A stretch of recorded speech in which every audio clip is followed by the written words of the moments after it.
पाकिस्तान और अफगानिस्तान के बीच जारी दशकों का तनाव अब एक ऐसे खतरनाक मोड़ पर आ गया है जिसे आधुनिक इतिहास की सबसे भीषण सैन्य भिड़ंत कहा जा सकता है। हालिया घटनाक्रमों ने दक्षिण एशिया की भू राजनीति को हिलाकर रख दिया है। तालिबान के रक्षा मंत्रालय के डिप्टी प्रवक्ता हमदुल्ला फितरत के ताजा दावों ने अंतर्राष्ट्रीय समुदाय की चिंताएं बढ़ा दी है।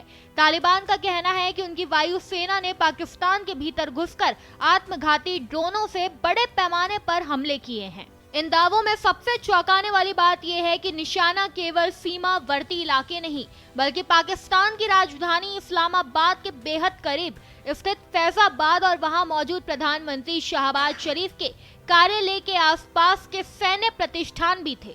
ये पूरी सैन्य कार्रवाई जैसे को तैसा वाली रणनीति पर आधारित दिखती है। दरअसल इस जवाबी हमले की नींव गुरुवार की उस आधी रात को पड़ी जब पाकिस्तानी वायुसेना ने ऑपरेशन गजब-लिल हक के तहत काबुल, कंधार और पख्तियां जैसे महत्वपूर्ण अफगान शहरों पर भीषण एयर स्ट्राइक की थी। पाकिस्तान का दावा था कि उसने इन हमलों में 130 से अधिक लड़ाकों और कई शीर्ष तालिबानी कमांडरों को मार गिराया।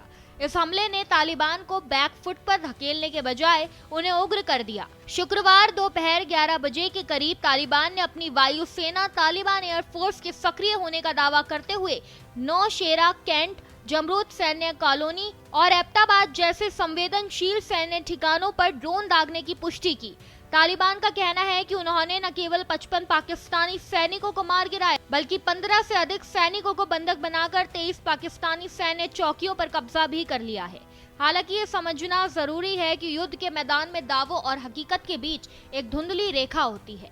जहां तालिबान इसे अपनी संप्रभुता की रक्षा और एक सफल एयर ऑपरेशन बता रहा है, वहीं पाकिस्तान इन हमलों को आतंकी घुसपैठ करार दे रहा है और अधिकतर ड्रोनों को मार गिराने का दावा कर रहा है। फिलहाल स्वतंत्र स्रोतों या अंतर्राष्ट्रीय एजेंसियों द्वारा इन दावों की पूरी तरह पुष्टि नहीं हो पाई है, लेकिन जमीनी हकीकत यह है कि डुरंड लाइन के दोनों ओर बारूद की गंध फैल चुकी है। विशेषज्ञों का मानना है कि यदि ये सिलसिला नहीं रुका तो ये क्षेत्रीय अस्थिरता का कारण बन सकता है। एक तरफ परमाणु शक्ति संपन्न पाकिस्तान है जिसकी अपनी आंतरिक सुरक्षा और आर्थिक चुनौतियां हैं, और दूसरी तरफ एक जिद्दी तालिबान प्रशासन है जो परंपरागत युद्ध के बजाय गुरिल्ला और ड्रोन तकनीक का इस्तेमाल कर रहा है। इस्लामाबाद जैसे सुरक्षित समझे जाने वाले शहर के करीब धमाकों की खबरों ने न केवल पाकिस्तान की सुरक्षा व्यवस्था पर सवाल उठाया है बल्कि ये भी संकेत दिया है कि अब युद्ध सीमाओं से निकलकर सत्ता के केंद्रों तक पहुंच चुका है। आने वाले दिन इन संघर्ष के भविष्य के लिए निर्णायक होंगे क्योंकि दोनों ही पक्ष पीछे हटने को तैयार नहीं दिख रहे हैं। इस खबर में बस इतना ही।